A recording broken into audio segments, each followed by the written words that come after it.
اور آفت کی بات کیا ہے، بڑے بڑے یوٹیوب چینلز ہیں، ڈالتے ہیں، تشہیر کرتے ہیں۔ اللہ ہم سب کو اخلاص دے۔ خیر پھیلانا بہت ضروری ہے۔ خود پسندی، اعجاب بالنفس، خود کی تعریف پسند کرنا، لوگوں کے منہ سے تعریف نکلنا، تعریف پر خوش ہونا، تعریف پر اپنی کمیوں کو تلاش کرنا، اس میں فرق ہے۔ اسے ہم محسوس کریں، اخلاص پیدا کریں۔ ایسے لگتا ہے ڈانٹنے کا موقع ملا سب کو ڈانٹتے رہو، یہ طریقہ کسی بھی طریقے سے ایک خطیب کی شان کے لائق نہیں ہے۔ صحابہ کے خطبات پڑھیں، نبی صلی اللہ علیہ وسلم کے خطبات پڑھیں۔ زنا کی اجازت مانگنے لگا، اذن لی فی الزنا، نبی صلی اللہ علیہ وسلم نے اسے اپنے پاس بلایا، سمجھایا، پھر اپنا دست مبارک سینے پر رکھا، دعا دی۔ بیان کر کے شیخ عبدالرزاق البدر حفظہ اللہ رونے لگتے ہیں، کہتے ہیں کہ امت کی جو حالت ہے، اس بگڑی ہوئی حالت میں امت کو ایسے ناصح لوگوں کی ضرورت ہے۔ سب سے پہلے اس کام کو سمجھے جس کام کو وہ انجام دینے جا رہا ہے، سرمایہ کتنا لگ رہا ہے، اس میں کیا کیا لگایا جا رہا ہے، کتنی طاقتیں صرف ہو رہی ہیں۔ سامنے 1000 آدمی بیٹھے ہیں تو امت کے 1000 گھنٹے صرف ہو رہے ہیں۔ تو خطیب نے اتنے بڑے کام کو انجام دینے کے لیے تیاریاں کیا کی ہیں کہ ہم لوگوں کا وقت لے رہے ہیں تو لوگوں کو کیا دے کر ہم بھیجیں گے۔ حدیث کیا ہے؟ آدمی کے فقہ میں سے یہ ہے کہ وہ خطبہ مختصر کرے اور نماز لمبی کرے۔ وَأَنْتُمْ مُسْلِمُونَ يَا أَيُّهَا النَّاسُ اتَّقُوا رَبَّكُمُ الَّذِي خَلَقَكُم مِّن نَّفْسٍ وَاحِدَةٍ وَخَلَقَ مِنْهَا زَوْجَهَا وَبَثَّ مِنْهُمَا رِجَالًا كَثِيرًا وَنِسَاءً وَاتَّقُوا اللَّهَ الَّذِي تَسَاءَلُونَ بِهِ وَالْأَرْحَامَ إِنَّ اللَّهَ كَانَ عَلَيْكُمْ رَقِيبًا يَا أَيُّهَا الَّذِينَ آمَنُوا اتَّقُوا اللَّهَ وَقُولُوا قَوْلًا سَدِيدًا يصلح لكم أعمالكم ويغفر لكم ذنوبكم ومن يطع الله ورسوله فقد فاز فوزا عظيما أما بعد قال رب اشرح لي صدري ويسر لي أمري واحلل عقدة من لساني يفقه قولي واجعل لي وزيرا من أهلي هارون أخي أشدد به أزري۔ میرے محاضرے کا موضوع ہے الخطیب و مسئولیتہ، ایک خطیب اور مقرر اور اس کی ذمہ داری کیا ہے۔ ہم نے علم سیکھا، علم سیکھنے کے ہمارے کئی ایک مقاصد رہے۔ سب سے پہلا مقصد اور نیت رفع الجہل عن انفسنا، خود سے جہالت کو ختم کرنا، کیونکہ جب تک ہم جانیں گے نہیں، اللہ کی توحید کو پہچانیں گے نہیں، اللہ کی عبادت کا طریقہ سمجھیں گے نہیں، جب تک ہم پڑھیں گے نہیں، حلال و حرام کو سمجھیں گے نہیں، تو اس سے نہیں بچ سکیں گے، اس پر عمل نہیں کر سکیں گے۔ تو علم واجب ہے، اور نیت میں سب سے پہلی چیز جس کی طرف توجہ دینا ہے وہ کیا ہے؟ رفع الجہل عن النفس، خود سے جہالت کا خاتمہ کرنا۔ دوسری چیز، جو کچھ ہم نے سیکھا ہے اس پر عمل کرنا۔ الا الذین آمنوا وعملوا الصالحات، امام بخاری رحمہ اللہ نے مسئلہ کیا بیان کیا؟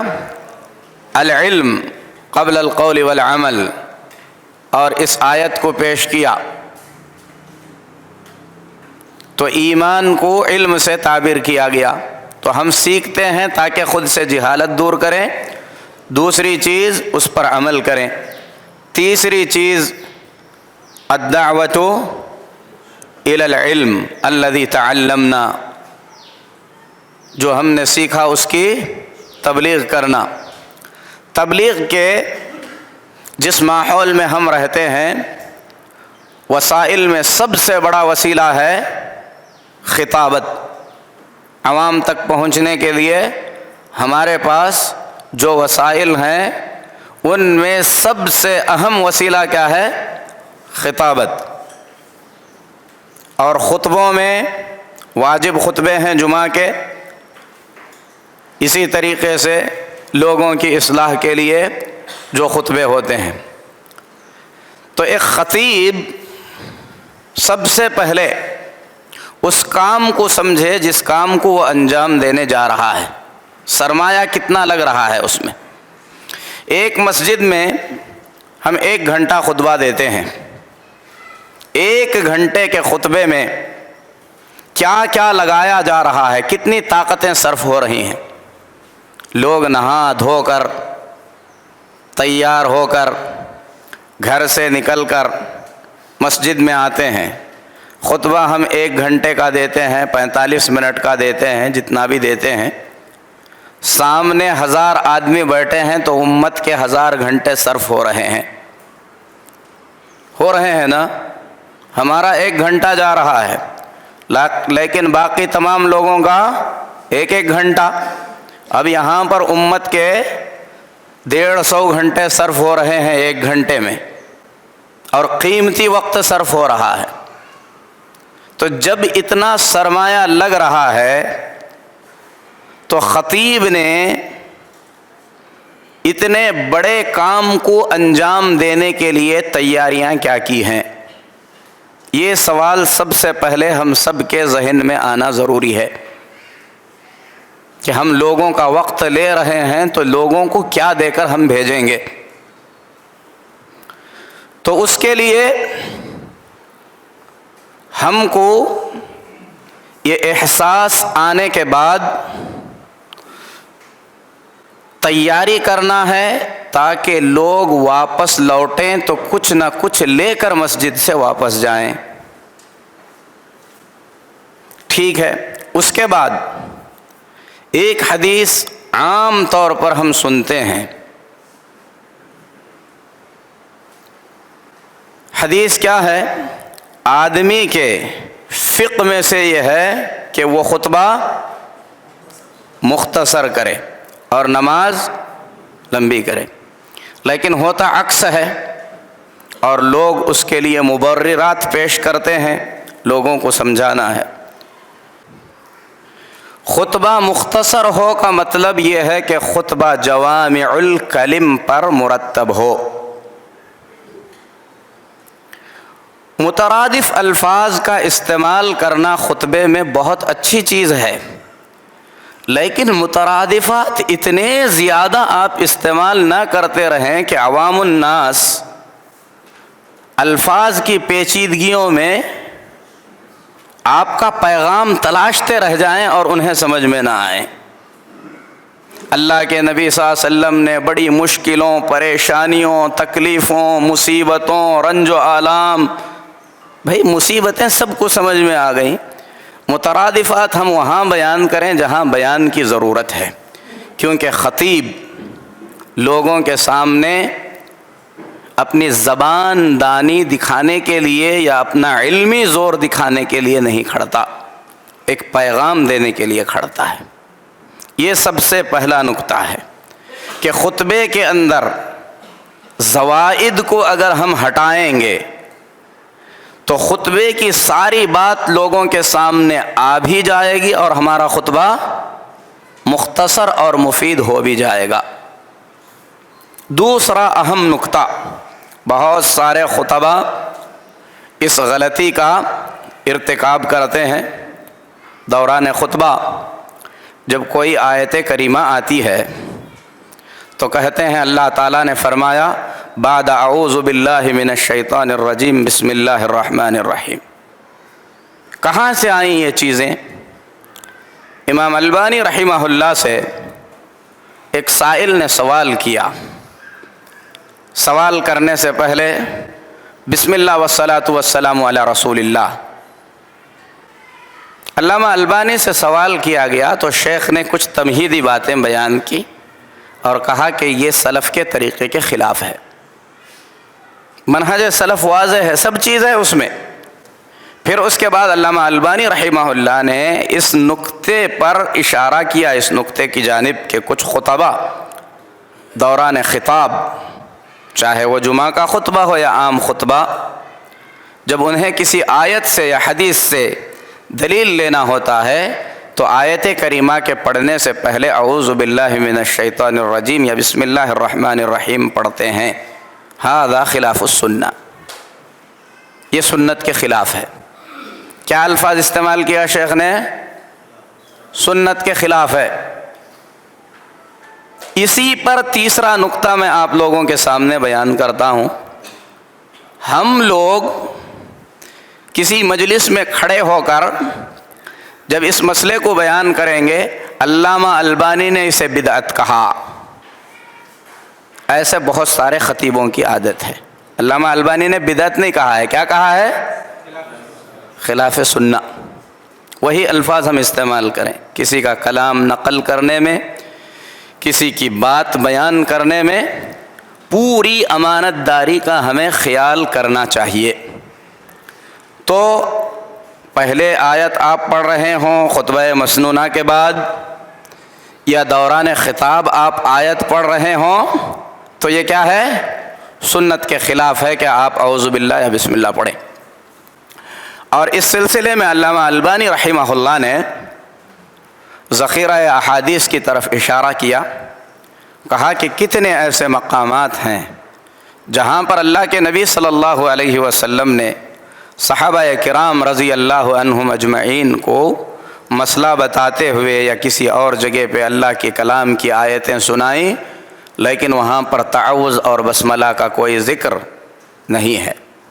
اگر ہوتا تو نقل کیا جاتا، اور جتنا وارد ہے اس میں اکتفا میں خیر ہے. امام احمد بن حنبل رحمہ اللہ فرماتے ہیں ان استطعت اللہ تحک برأسک الا بالسنت فافعل. اگر سر کھجانے میں بھی کوئی سنت ملتی ہے تو سنت کے مطابق کھجاؤ. ٹھیک ہے؟ تو یہ ایک اہم مسئلہ ہے. تیسرا مسئلہ خطبہ کے مسائل میں سے عام مسئلہ کیا ہے؟ کسی بھی واقعے کو لینا، اس واقعے کو ناول کے انداز میں، ڈرامے کی انداز میں لوگوں کے سامنے بڑے عجیب و غریب طریقے سے لے کر آنا. اللہ کے نبی صلی اللہ علیہ وسلم بدر میں آئے، دعا کرنے لگے اللہم ان تہلک ہذہ العصابہ، اے اللہ میرے یہ پورے 13 سال کی جمع پونجی لے کر حاضر ہوا ہوں، میرے 13 سال کے محنت کی نچوڑ ہے، میری کوششیں ہیں. اب اسی میں 15 منٹ کب کہا نبی صلی اللہ علیہ وسلم نے یہ سب؟ جب ہم اللہ کے نبی صلی اللہ علیہ وسلم کی جانب کوئی بات منسوب کر رہے ہیں. یہ ایک بہت بڑا مسئلہ ہے کہ حدیث کے الفاظ کا جو مفہوم بنتا ہے وہی آپ بولیں، اس سے زیادہ خود سے آپ سمجھ کر وضاحت میں نہ جائیں.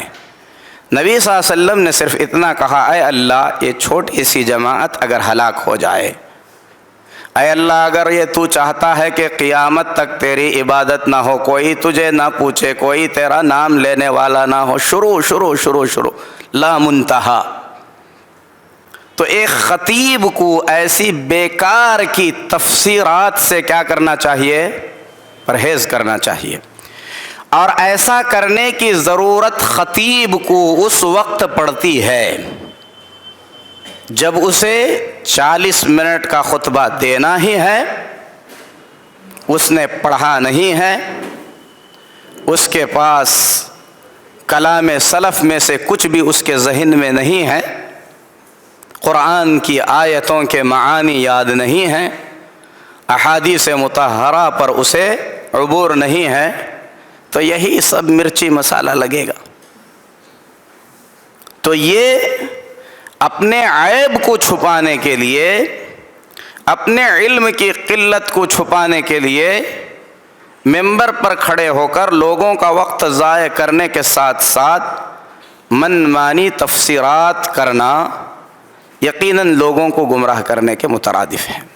اور آفت کی بات کیا ہے، بڑے بڑے یوٹیوب چینلز ہیں، ڈالتے ہیں، تشہیر کرتے ہیں۔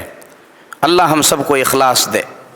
خیر پھیلانا بہت ضروری ہے، لیکن شیخ نے ایک نقطہ بیان کیا اس سے پہلے بھی، خود پسندی، اعجاب بالنفس، خود کی تعریف پسند کرنا، لوگوں کے منہ سے تعریف نکلنا، تعریف پر خوش ہونا، تعریف پر اپنی کمیوں کو تلاش کرنا، اس میں فرق ہے۔ اسے ہم محسوس کریں، اخلاص پیدا کریں۔ ایک خطیب کو چاہیے کہ خطبے میں اپنے حاضرین میں سے جتنے بھی لوگ ہیں ان تمام کے مستوے کا خیال کرے۔ میں سامنے بیٹھ کر آپ لوگوں کے سامنے کچھ کہہ رہا ہوں، اس کا مطلب یہ ہرگز نہیں ہے کہ جتنے بھی میرے سامنے بیٹھے ہیں علم میں مجھ سے سب کے سب کم ہیں۔ اس کا مطلب یہ ہرگز نہیں ہے کہ میں تقوی، پرہیزگاری، عبادت کے اعتبار سے آپ سب سے اعلیٰ و افضل ہوں، ایسا ہرگز نہیں ہے۔ لیکن ایک خطیب منبر پر چڑھ جانے کے بعد ایسے لگتا ہے کہ اگر عذاب نازل کرنا اس کے ہاتھ میں ہو تو ابھی سب پہ عذاب نازل کر دے گا۔ اللہ تبارک و تعالیٰ نے رسول اللہ صلی اللہ علیہ وسلم کو کیسے بھیجا؟ نذیرا و بشیرا یا بشیرا و نذیرا؟ تبشیر پہلے بیان کی گئی، بشارت دینے والے۔ یہ دو پہلو ہیں، خوف اور رجا۔ تو یہ خوف اور رجا لوگوں میں کب آئے گی؟ ایسے لگتا ہے ڈانٹنے کا موقع ملا سب کو ڈانٹتے رہو۔ یہ طریقہ کسی بھی طریقے سے ایک خطیب کی شان کے لائق نہیں ہے۔ صحابہ کے خطبات پڑھیں، نبی صلی اللہ علیہ وسلم کے خطبات پڑھیں۔ حضرت شیخ عبدالرزاق البدر حفظہ اللہ، اللہ آپ کی حفاظت کرے، علم میں برکت دے، شیخ سے اللہ تعالیٰ اور زیادہ فائدہ لے، امت کو فائدہ پہنچائے۔ جب اس واقعے پر پہنچے کہ آدمی آیا اللہ کے نبی صلی اللہ علیہ وسلم سے زنا کی اجازت مانگنے لگا، اذن لی فی الزنا، صحابہ ان کا انداز کچھ اور تھا، نبی صلی اللہ علیہ وسلم نے اسے اپنے پاس بلایا، سمجھایا، پھر اپنا دست مبارک سینے پر رکھا، دعا دی۔ بیان کر کے شیخ عبدالرزاق البدر حفظہ اللہ رونے لگتے ہیں، کہتے ہیں کہ امت کی جو حالت ہے، اس بگڑی ہوئی حالت میں امت کو ایسے ناصح لوگوں کی ضرورت ہے۔ آپ خطبہ دے کر، لوگوں کو ڈانٹ کر اپنا غصہ ٹھنڈا کرنا چاہتے ہیں، یا لوگوں میں جو بگاڑ ہے اس بگاڑ کو اصلاح سے بدلنا چاہتے ہیں؟ اگر اصلاح سے بدلنا چاہتے ہیں تو اصلاح سے بدلنے کے لیے ہمارے اسلاف نے، انبیاء علیہم الصلاۃ والتسلیم نے، صحابہ نے کیا طریقے اپنائے ہیں؟ کیا وہ طریقے ہمارے کافی نہیں ہیں؟ ان چیزوں کا ہم سب کو خطابت میں خیال رکھنا چاہیے، خطبے کی تیاری کرنا چاہیے، اس کے لیے کتابیں خریدنا چاہیے۔ تنخواہ بھلے ہماری کم ہے، جیسے کھانا ہماری ضرورت ہے، موبائل ہماری ضرورت ہے، ایک طالب علم سے اس سے بڑھ کر اس کی ضرورت اس کی کتابیں ہیں۔ اپنی استطاعت کے مطابق اگر ہم خطبہ دیتے ہیں تو مناسب کتابیں خریدیں۔ نیٹ سے اگر استفادہ کرتے ہیں تو اس کے لیے کچھ طریقے ہیں، ان طریقوں کو اپنائیں۔ نیٹ پہ لکھی ہوئی ہر بات پر کبھی اعتبار نہ کریں، وہ کچرے کا ڈھیر ہے۔ اس میں کام کی چیزیں ضرور ہیں، لیکن تلاش کرنے کے لیے ہمیں کام کی چیزوں میں اور کچرے میں تمیز کرنے کی صلاحیت آنی چاہیے۔ عربی زبان میں آپ تلاش کرتے ہیں، شیخ عبدالرزاق البدر حفظہ اللہ کا ویب سائٹ ہے، معتمد ویب سائٹ سے لیں۔ اسی طریقے سے حرمین کے خطب یہ ہیں، شیخ عبدالعزیز بن عبداللہ بن باز رحمہ اللہ کے خاص ان کے نام سے ویب سائٹس بنائے گئے ہیں۔ عادت ڈالیں آپ کہ شیخ عبدالرزاق البدر ہیں، شیخ صالح الفوزان ہیں، ان لوگوں کے آڈیوز فون پر ڈاؤن لوڈ کریں۔ کس موضوع پر آپ خطبہ دینا چاہتے ہیں اس سے متعلق پورے ہفتے آپ چلتے پھرتے تیاری کرتے رہیں، سنیں اس کو۔ جیسے آپ کو عشرہ ذی الحجہ پہ خطبہ دینا ہے، محاضرہ ایسے ہی لکھیں یوٹیوب پہ، محاضرہ للشیخ عبدالرزاق البدر فی فضل اوائل ذی الحجہ فی فضل العشر، آئے گا، ڈاؤن لوڈ کریں، سنتے رہیں، نکات لکھیں شیخ نے کیا بیان کیا، ہمارے اس ملک میں اس میں سے کون سی چیزیں بولنے کے لائق ہیں اس کو نوٹ کر لیں، دوسرے خطیب کو سنیں، علماء کے فتاویٰ دیکھیں، مستند چیزوں کو آپ نوٹ کریں۔ خطبے کی تیاری 2-3 گھنٹے میں نہیں ہوتی ہے۔ سب سے پہلے ماحول کا مطالعہ کرنا ہے کہ اس ماحول میں اس جمعہ میں لوگوں کو کس طریقے کے خطبے کی ضرورت ہے، اس کے لیے علماء نے کیا شروحات کی ہیں۔ یہاں پر جو علماء تیاری کر کے خطبے دیتے ہیں ان کے خطبے آپ سنیں، اس سے استفادہ کریں، اس میں کوئی عیب کی بات نہیں ہے، بلکہ علم حاصل کرنے کے من جملہ طریقوں میں سے یہ بھی ایک طریقہ ہے۔ ان باتوں کو نوٹ کر کے زبان سے نکلی ہوئی ہر بات لکھی جاتی ہے، یہ امانت ہے اللہ کا دین پہنچانا۔ اس احساس اور مسئولیت کے ساتھ اگر ہم اپنے خطبات کو تیار کریں گے، ممبر پر پہنچیں گے تو لوگوں کے اندر ضرور تبدیلی آئے گی۔ اللہ سے دعا ہے کہ اللہ ہم سب کو اس کی توفیق دے۔ دوران گفتگو اگر میں نے کوئی ایسی بات کہی خطابت کو لے کر جو کسی میں ہو اور اسے ٹھیس پہنچی ہے تو یہ سمجھ کر درگزر کر دیں کہ اس کا مقصود آپ کو ٹھیس پہنچانا نہیں ہے۔ ان اريد الا الاصلاح، ہم صرف اصلاح چاہتے ہیں۔ اللہ ہم سب کو مصلح بنائے، ہماری اصلاح کرے، ہم سب سے اللہ امت کو فائدہ پہنچائے۔ آمین۔ وصلی اللہ علی نبینا محمد وعلی آلہ وصحبہ اجمعین۔